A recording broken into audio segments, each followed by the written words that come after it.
Hey, what's up, lightboltjoe here. Today we are going to discuss the 2023 comedy film No Hard Feelings, starring Jennifer Lawrence, Andrew Barth Feldman, Matthew Broderick is in this. A bunch of other people are in this.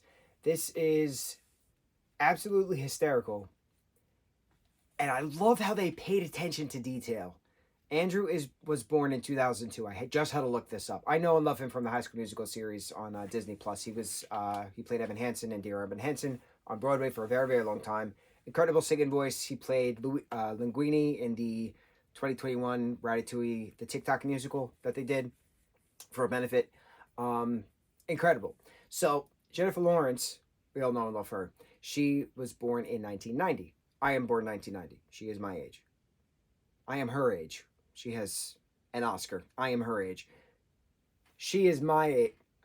I am her age. There we go. Because she is the. So I am her age. There we go. Now, the two of them play characters. He plays a 19-year-old in this, and she plays a 30-something, early 30-something, who's hired by his parents to date him, to get him out of his shell before he goes off to college, but like date him and do stuff date. This is a very raunchy film, and yet it's absolutely adorable. I don't know how the two can come to coalesce, but it works perfectly. So, there's the whole scene of Jennifer discussing her age, how she's 29 and then some, and yeah, right? So, math, if Andrew's born in 02 and Jennifer is born in 90, that means she was 12 when he was born, which is a wild concept to think when you're talking about actual numbers. So then now he's playing a 19-year-old, so 19 plus 12 means she would be 31 years old. So she's playing a 31-year-old, and he is playing a 19-year-old, and so therefore the math works when you're playing someone 12 years older than the character, right? It worked. I'm so happy. I'm so happy that the math worked. That there's the 12-year age difference between them in real life, and then the 12-year age difference between the two of them in the show, in the film. So it brings the question: is this weird because of the 12-year age difference? Well, no, they're all past. They're not children, right? So he's 19 years old, she's 31 years old, so they can make their own educated decisions, technically.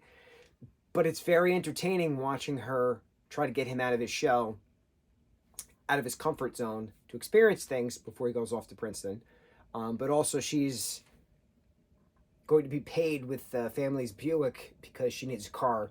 It's a thing. She needs a car so she could drive for Uber, so she could save money to pay the back taxes that's due on her mom's house. Also takes place in Montauk. Filmed in Montauk.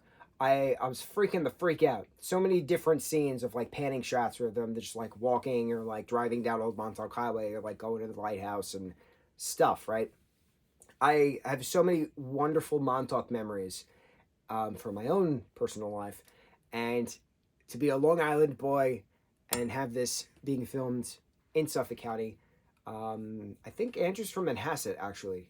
So it's a local boy playing a local boy. It's very neat. Well, he doesn't technically play the local. She plays the local, and his family happened to move there, and they're summering in Montauk. There we go. So it's just a wonderful, raunchy film.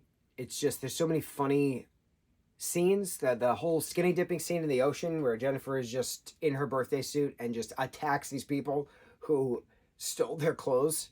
Just goes absolutely crazy. Andrew in his birthday suit on the hood of the car as they run past to get past the train before the cops come. It's so buddy comedy running around through Montauk. We haven't had a good comedic Montauk film in a while. Everybody knows Eternal Sunshine of the Spotless Mind is a Montauk film, right? Everybody knows that. Percy Jackson and the Olympians, the story corresponds to them getting going to the shack in Montauk, right? To the bungalow in Montauk before the Minotaur, wreaks havoc, and then Percy and company have to go to Camp Half-Blood, which is on the North Shore of Long Island.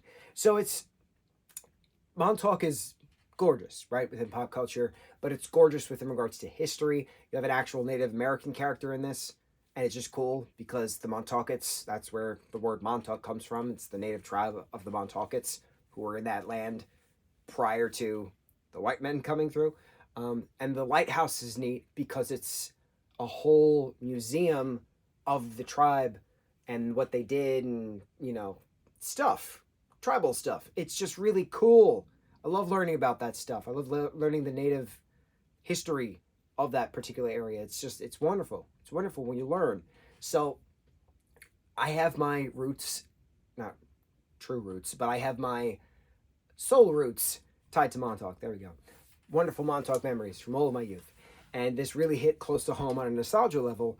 But from a storyline, this was really well done. It was very well done. It was very raunchy. It was supposed to be raunchy. It's a raunchy comedy film. Curse written, sex, alcohol, rock and roll, the whole nine, right? But the conversations the two of them have, Maddie, played by Jennifer, and Percy, funny enough, right, played by Andrew, they have real conversations because they form a real friendship. Even though eventually he finds out what's going on, the last third of the film, it's the two of them talking, not talking, and then eventually they go on their road trip. She sells the house. She drives him to Princeton. She then goes, because she's moving out to California. But they have real conversations, and it's just heartfelt, and they're comfortable with each other, and they can just lean on each other and just be fine, and not have to worry about an erection or, all right, are we gonna have to go into the bedroom now? Like, it became a moment where they were just comfortable with each other, and it just worked. It worked so well. It was very, very well done. I was very impressed. I had no expectations for this. I knew it was a comedy film, and I loved the two of them, but I was very curious in regards to how this was going to come about, because when you have an actor, right, Jennifer Lawrence, who is a well-renowned, well-versed, and well-awarded individual, right? She's now that A-list celebrity. She's top billed, right? How did she agree to do this? This is beneath her, right? Because she's done her stuff. She's paid her dues. She has her Academy Award. She doesn't have to do these raunchy comedy films anymore. But she did it. And she's a producer on this. And I'm so happy she did it because it broke a stigma. Broke a stigma. Just because you have the titles now doesn't mean you don't have to do these things anymore. She can choose to do whatever she wants now, and she chose to do this. And I could see why. It's because she had the time of her life doing these things. The certain scenes of the two of them were of just laughing and dancing and just having fun. And I think that's the point of this. This is a fun film. It's heartfelt. It's absolutely adorable, especially at the end. And the raunchy parts bring us within regards to that laughter. But it's fun. I love watching people have fun. And certain films, for instance, we just talked about theater camp recently. Ben Platt actually was another Evan Hansen. I believe he was the first Dear Evan Hansen. And then Noah Galvin was Evan Hansen as well. A lot of Evan Hansens. And I said how entertaining it was to watch the kids having so much fun, that there were so many camera pans that they had to get away from the kids laughing their asses off during scenes because it was going to break the moment. But like, you could tell how much fun they had making that film, and you could tell how much fun everybody had making this film. Loved it. A different side note, and I don't remember his name, this guy who plays the character of Jimmy in this, and that actor plays the character of Jimmy in The Mick, which was a TV show on Fox, ran for 2 seasons. Absolutely incredible. We talked about how incredible it was, and I'm still pissed off it was canceled. But I love when actors play the same character over and over again, even though it's completely a different scene, completely a different place, right, in regards to where the stories are taking place. But he plays a character in Jimmy and the Mick, and he plays a character named Jim in this, and I freak out, and I absolutely love it, and I love those little fun facts. But I can go on and on about how awesome this film was. This was a great film. Good time, good laughs, 2023, no hard feelings. On to the next review.